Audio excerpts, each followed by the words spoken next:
Welcome to my shop. I'm Mike Hedden. This is Round 2 Woodworks.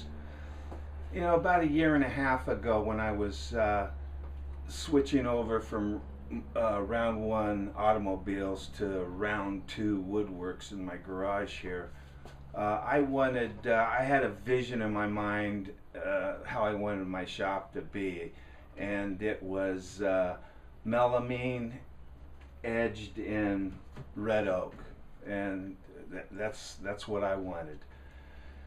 So I started looking into it, and I found that overall, I wanted my shelves 12 inches. So overall, a 12-inch board by 8-foot board was 15 bucks, and a 4 by 8 sheet of melamine was 38 bucks at Lowe's at the time. And I was thinking, geez, I get 4 boards out of a 4 by 8. You know, instead of costing me 60 bucks, it would cost me 38 bucks. And I need 10, you know, maybe 15 4 by 8 sheets. So I was thinking, you know, if I rip them myself, I can save a lot of money. So I went out, I went online, and I went to Grizzly, and they had, at the time, they had this track saw on sale for I believe it was, you know, the track saw package was like 230 bucks at the time. Now a DeWalt is almost double that, and a Festool is almost double that. So I was, you know, everything that I bought from Grizzly does a pretty good job for the money. I'm not gonna say it's the best or anything, but you know, it works pretty good for the money. So I thought maybe I'd give you know, their track saw a shot. And for 239, you got the saw and you got the track. Now the track has got these rubberized non-slip things on it, and they really work. And then it's also got on the edge this rubber or silicone or something, because when you're shoving the saw through, the blade's coming up, and when the blade exits, that's when you get a lot of tear out. And they put this, I guess Festool or whoever invented the track saw, put this little thing to keep the blade right there and keep it pushed down so you get less tear out. We'll see. So anyway, as soon as I got the track saw, you know, I headed down to Lowe's to buy my first couple of sheets of 4 by 8 melamine, and they were, you know, they were on the shelf that was eye level, so I had to pull them out and pull them off the rack, and oh, I'm telling you, in a split second, I remembered that I wasn't 29 years old anymore. In another split second, I remembered I weighed by to 29 years 30 or more years ago. So it didn't take me another split second to realize I've got to horse 10, 15 of these into the cart, horse them out of the cart into my truck, out of my truck, and you know, I'll never be able to do it, especially with bad hands like I have. And I was going, oh no, what am I going to do now? So you know, I went over to the 3/4 plywood, and it wasn't major heavy, it was just awfully heavy. And I was thinking, oh boy, can I squeeze by a 1/2 inch? And I didn't want to. I realized 1/2 inch wasn't going to do it. I needed 3/4, and I really didn't want to have regular ply because, geez, you had to sand and stain and finish or paint or whatever. And melamine is you take some 409, wipe it off, and it's shiny bright. So I was going. I must have had a bewildered look on my face because a man walked over and said, he asked me if he could help, And I was complaining about how heavy it was. He says, well, you know, we can cut it for you. We give you a free cut, like we can cut it in half or halfway or long way. And he says, if we're not busy, you know, we might give you another cut.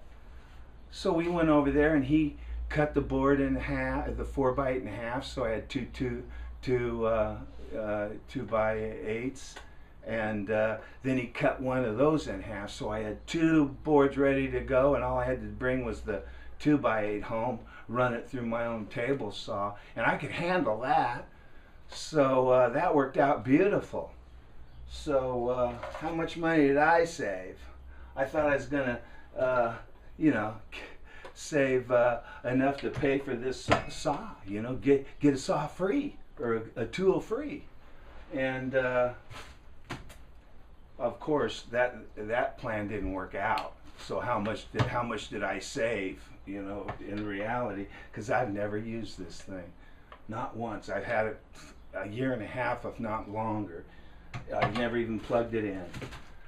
So a friend of mine's got a he's got building a garage workbench, you know, that needs to rip some plywood. So I was gonna learn this thing and share my experiences with you. Now, what I thought I'd do, since I'm not real experienced in this and I want to know myself, I have got this old Craftsman. Now this Craftsman's got 40 tooth blade on it, and it's carbide. This was a gift to me and when I bought my house in the 70s. When I was a kid living with my parents, I always got tools for my cars, you know, to fill up all my toolboxes, you know, over the years. And when I got my house, my parents, you know, I started getting a drill and a router and a jigsaw and a sander and this. And I remember I was kind of shocked when I got one of these, and my dad says, well, you got a house now, son. You're going to thank me for this stuff later. And man, boy, did I. Did I ever. So anyway, I've got this this old Craftsman that's set in probably 1975, 76, in that era. And then I've got another circular saw. Now this is a pretty good saw here. This is a Skill, worm-driven Skill. Now it's got a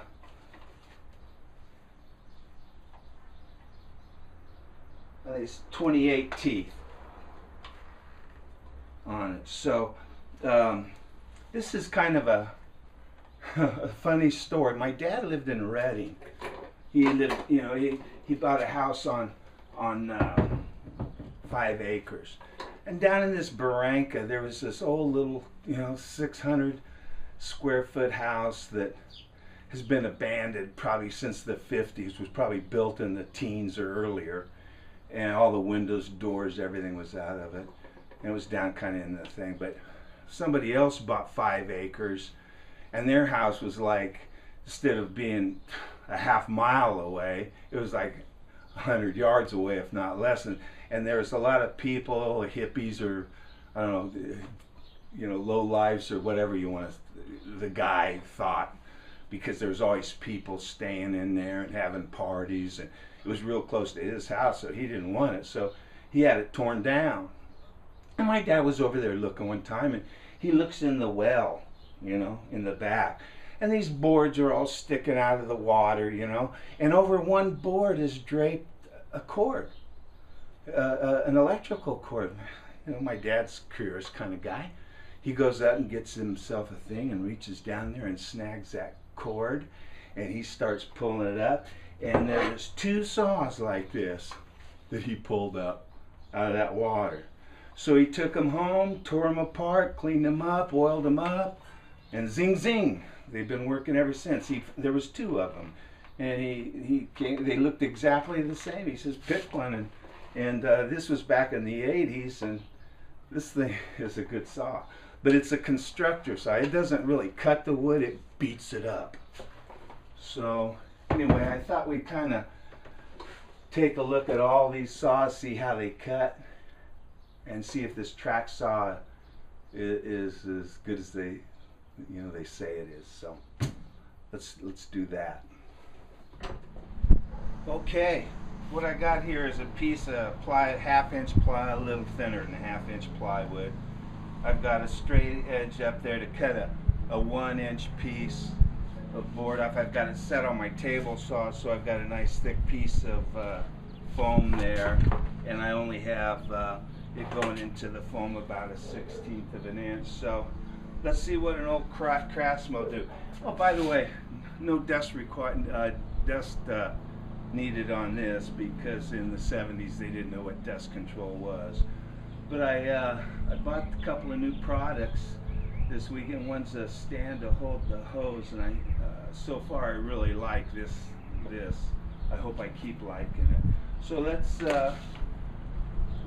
use the old-fashioned dust control.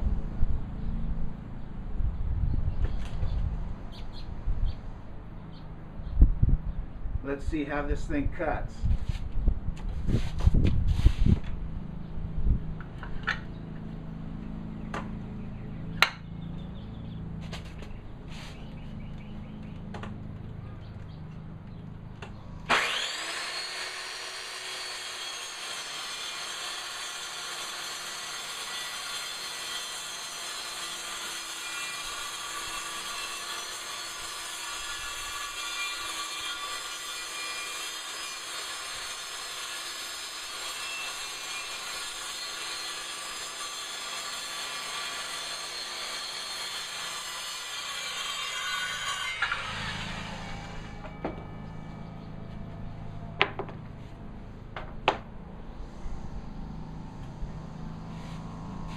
Okay, this is the Craftsman. That's the edge that was cut. We'll look at all these together. Now I was thinking what I'll do is I will set this just like a 1/16 and bring it backwards and then take it forward, see what that does.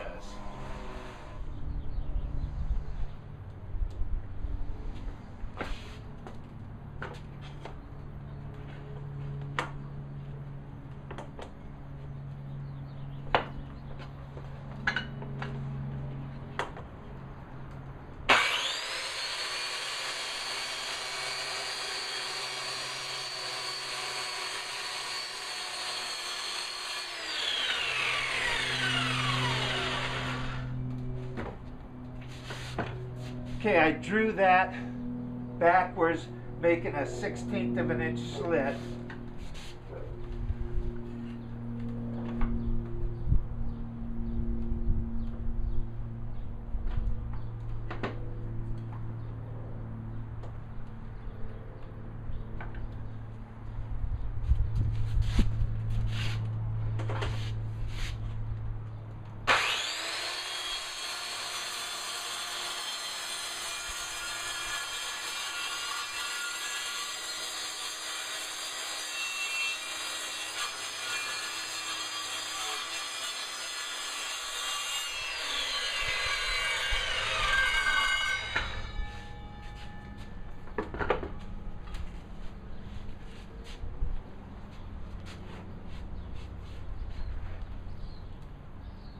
Okay, this is, we'll call this the Craftsman Plus, that edge there.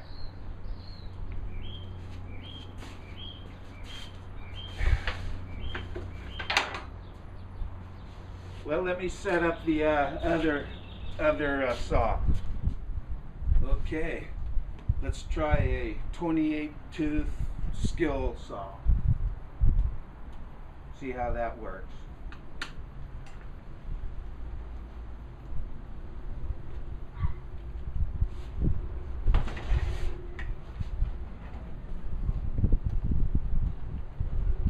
This is the one that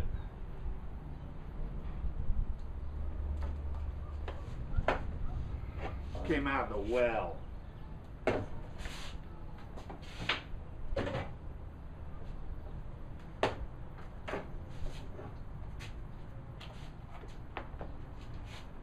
This doesn't have a dust controller. It doesn't even have a guard.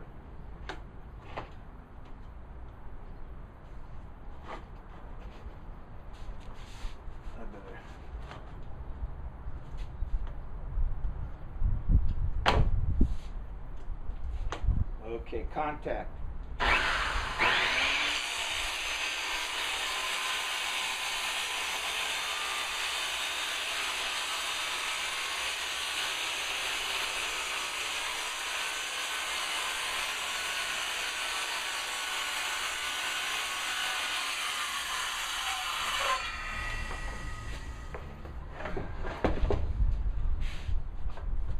Okay, we will call this 28 tooth skill saw.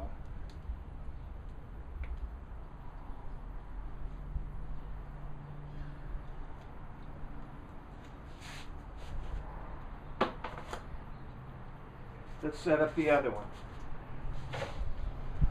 All right, let's see how the track saw performs. Now, the track saw slides, and you can adjust the sloppiness out this way with these things, and these adjustments to keep the slop out. But the tighter you get it, the harder it is to push. So I guess the secret is just to get it so it doesn't slop in there. Although it does rock back and forth this way, which I'm not sure is good. But I guess maybe when you're pushing down on the handle, it keeps it over and solid. Because once it's over here, it's really solid. Now, the track came with these little gizmos that slide in here that you can clamp it down. But boy, this track is, I mean, that non-skid surface, it really holds it. So, see what this looks like.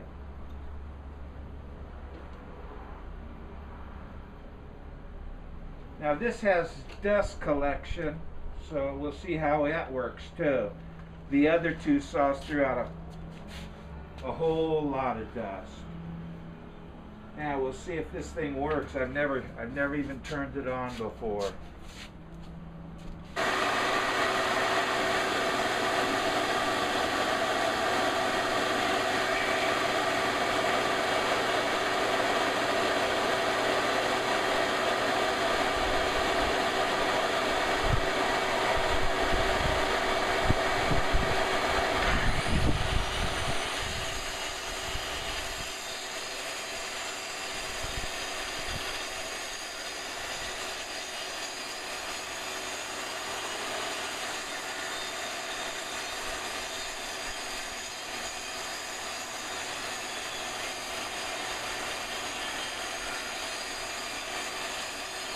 One thing to say about it, this board is supposed to be a little under a 1/2 inch.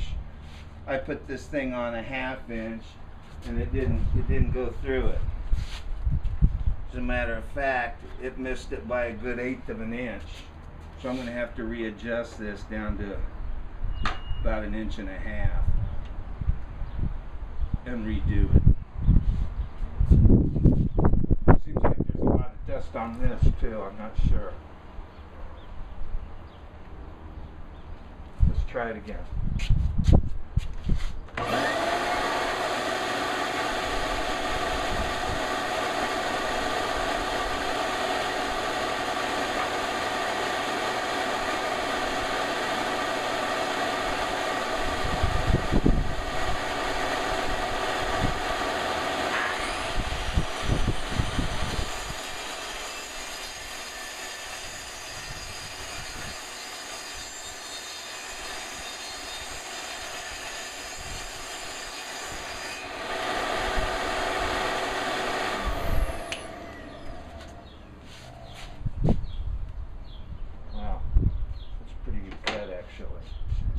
So we'll call this one Grizzly.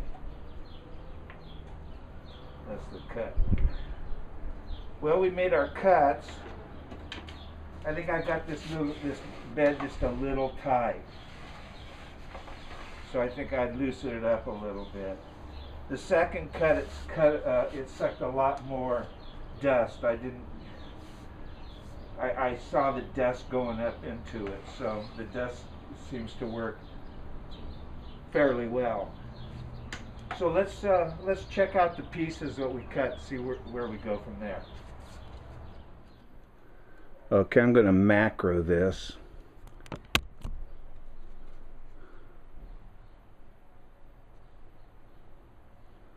This is the 40 tooth,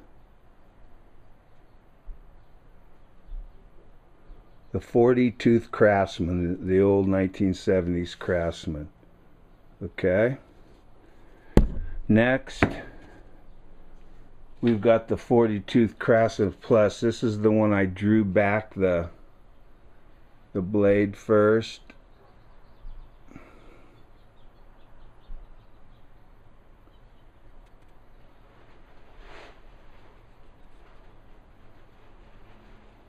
So that's what drawing a 40 tooth blade and then making two cuts.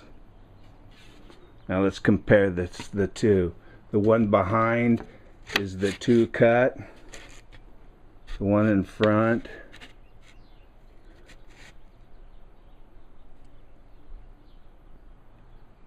is, of course, the single cut. I don't know if you can see it. I hope you can. That's just a regular Craftsman saw. And I gotta say, it's a new blade, but you know, that's what it is. Now let's go with the Skill. This is a 28 tooth, kind of a ripper.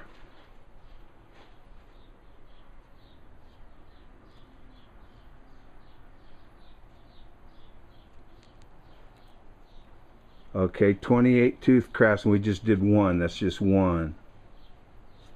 Or excuse me, 28 tooth Skill saw, the worm driven saw. And then last is the Grizzly.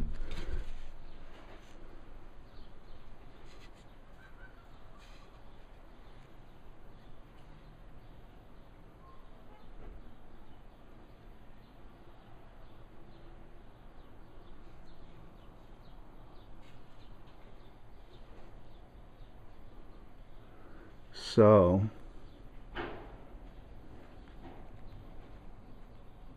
I hope you know, you can see this. So the Grizzly with the table,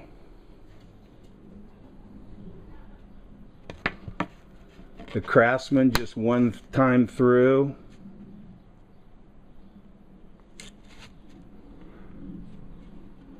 the Skill,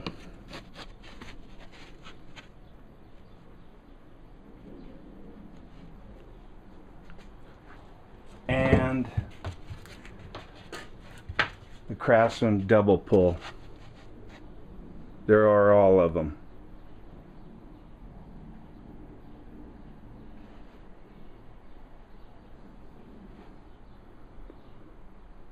I hope you can see it, because I'll tell you what, I am not sure there's a whole big difference between any of them.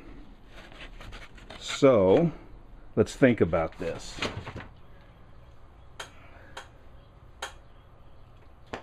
Well, to tell you the truth, I didn't see a whole heck of a lot of difference. Now, I know there's a number of places on YouTube that show you how to make a simple kind of a track saw out of just plywood and common stock. So if I had it to do again, I'm not sure a track saw is something for me. I like my table saw. So, you know, I've been wrong before. This time it just cost me $250. I've never used that track saw before. with all the other tools, and I'm not sure I ever will again, except this weekend I'm going to go help a friend, so we'll use this saw. And without a table saw or something, you know, maybe it's the thing, but when you have tools that are easier to set up and just as accurate, I think you know, I might have changed my mind if I had it to do over again. But that's one man's opinion. Let me show you a couple of things that I picked up from Rockler. I'm sure you can buy them anywhere, but I got this. It's called a thin rip. A thin rip jig. You measure from the blade, and I think it. I wouldn't have thought too much about it, but I saw a demo over at Rockler, and man, it made it easy, real, and I mean real thin strips, paper thin almost. So I'm anxious to try that and see if that'll work. Let me show you something else I got that's kind of I think might be useful. If you can notice that that little clip that holds the cord, power cord out of the way. Then I've got another clip down here holding the power clip. I mean, I used to have such trouble with the cord falling on the floor and me trying to roll it over with the bandsaw, that it's just frustrating. So I think those are going to work out pretty nice for me. And then the last thing, you've already seen the